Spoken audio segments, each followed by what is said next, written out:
This is the part 2 of data dictionary. Let's continue. In other words, a data dictionary is a repository, manual or computed based, containing information about the various data objects appearing on each DFD. Her data flow diagram के ऊपर बने हुए हर component का manual या computed based information दी जाती है data dictionary में। जो भी वर्ड्स डीएफडी में यूज किए जाते हैं उनके बारे में। Data dictionary is used to provide an organised approach for representing the characteristics of each data object and control item. There are no standard formats for data dictionary. कोई भी standard formats नहीं है। The data store notation in a DFD shows the existence of one or more data items of stored data. Generally, data dictionary format may take the following format. Generally जो data dictionary होती है उसमें हम सबसे पहले क्या लिखते हैं, नेम, एलास, उसका second name, where used, how used, कहाँ यूज़ कर रहे हैं और कैसे यूज़ कर रहे हैं, कंटेंट डिस्क्रिप्शन, जो कंटेंट है उसकी डिस्क्रिप्शन, उसके बारे में सब कुछ एक्सप्लेन किया जाता है, supplementary information like type, restrictions और क्या क्या उसके ऊपर लिमिटेशंस लगाई गई हैं। कंपोजिट डाटा में take the form as a sequence of data item.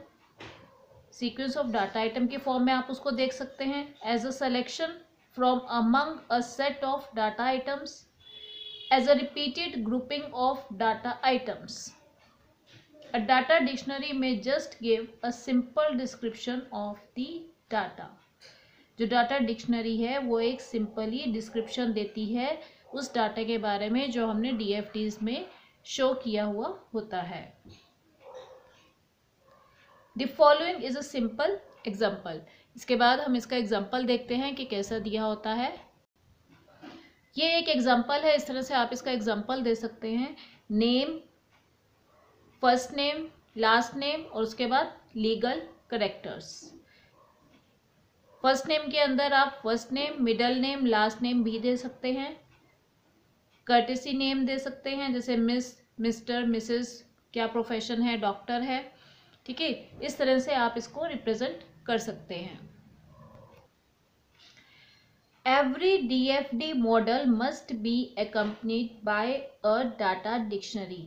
हर एक डीएफडी मॉडल के बीच में एक डाटा डिक्शनरी होती है। अ data dictionary is a structured repository which contains information about the data in this system. जो डाटा डिक्शनरी है उसके बीच में सारी इंफॉर्मेशन दी जाती है, मतलब जो डीएफडीज के अंदर हम टर्म्स यूज करते हैं उन सब की एक्सप्लेनेशन दी जाती है। It includes all the data flow, data का फ्लो इंक्लूड होता है, and the contents of all stores appearing on all DFDs in a DFD model. The dictionary is developed during data flow analysis and asserts the analyst involved in determining system requirements. ठीक है। A data dictionary provides terminology. Terminology main चीज़ है जो data हर तरह की dictionary के अंदर provide की जाती है। For all relevant data to be used by the developers in a project. It helps in performing analysis based on the impact of some data on the processing activities. Basically हम data dictionary क्यों provide करते हैं डीएफडीज की data flow diagram की, ताकि जो हमारा data है, जो भी हमारा डीएफडी में हमने टर्मिनोलॉजी यूज़ की है वो यूज़र और सिस्टम जिसने बनाया है उसके द्वारा सेम तरीके से अंडरस्टैंड किया जाए। क्योंकि एक ही वर्ड के, जिसको हम होमोफोन्स कहते हैं, एक ही वर्ड के बहुत सारे मीनिंग होते हैं, ठीक है। जैसे हम हिंदी में पर्यायवाची लेते हैं, तो जो यूज़र है वो उसको मिसअंडरस्टैंड ना करे, इसलिए डीएफडीज के साथ एक डाटा डिक्शनरी बनाना बहुत ज़रूरी काम है, ताकि जो सिस्टम का सॉफ्टवेयर डेवलपर है वो जो बताना चाहता है, अपनी बात को एक्सप्लेन करना चाहता है, वो सही शब्दों में यूज़र तक पहुंच सके। इसलिए इन केस ऑफ लार्ज सिस्टम्स, देखो छोटे सिस्टम्स में एक्सप्लेन करना आसान हो जाता है, जहाँ लार्ज सिस्टम्स की बात आती है वहाँ कॉम्प्लेक्सिटी बढ़ जाती है। तो in case of large system data dictionary में become extremely voluminous and difficult to handle. In such case, CASE, computer aided software engineering tools are used that capture all the data items appearing in the DFD and automatically generate the data dictionary. तो आप computerised tools भी use कर सकते हो DFDs की data dictionary को create करने के लिए.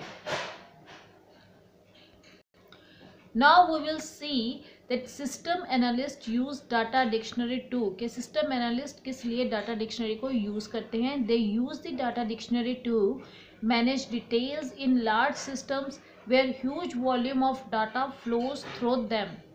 मतलब जहाँ बहुत ज़्यादा डाटा जो फ्लो करता है उनको मैनेज करने के लिए यूज़ करते हैं. Document features of the system such as about processes, मतलब डॉक्यूमेंट के फीचर्स को प्रोवाइड करते हैं. Data stores which is important for complete understanding of the system. Facilitates analysis of the details. Analysis को डिटेल में ये बताते हैं in order to evaluate characteristics and determine where system changes should be made. और बताते हैं कि कहाँ पे सिस्टम के चेंजेस आएंगे.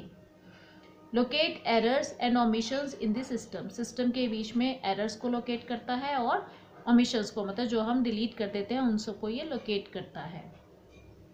Next very important part, advantages of data dictionary. क्या क्या एडवांटेजेस है. It serves as a valuable reference to any organisation. किसी भी ऑर्गेनाइजेशन के लिए ये बहुत ही ज़्यादा वैल्यूएबल हो जाता है because it makes the system easy to understand. It improves analyst user communication by establishing consistent definitions to various elements, terms and procedures. और ये हमारा कम्युनिकेशन, बेसिकली ये कम्युनिकेशन ही इम्प्रूव करता है कि जो डेफिनेशंस टर्म्स हमने यूज़ की हैं उनका क्या मीनिंग है उसको ये एक्सप्लेन करता है. Last is data dictionary is an important step in building a database. Database को बनाने में भी ये बहुत ज़्यादा हेल्पफुल होता है. Most DBMS have a data dictionary as a standard feature. Mostly जो DFDs database management systems होते हैं उनकी भी डाटा डिक्शनरी जो है वो स्टैंडर्ड फीचर होता है. तो हम कहाँ कहाँ पे यूज़ करते हैं डाटा डिक्शनरी को, एक तो ये DFDs को एक्सप्लेन करता है और सेकेंड थिंग इज़ DBMS में भी हम यूज़ करते हैं. डाटा बेस मैनेजमेंट सिस्टम्स में भी इसका यूज़ होता है.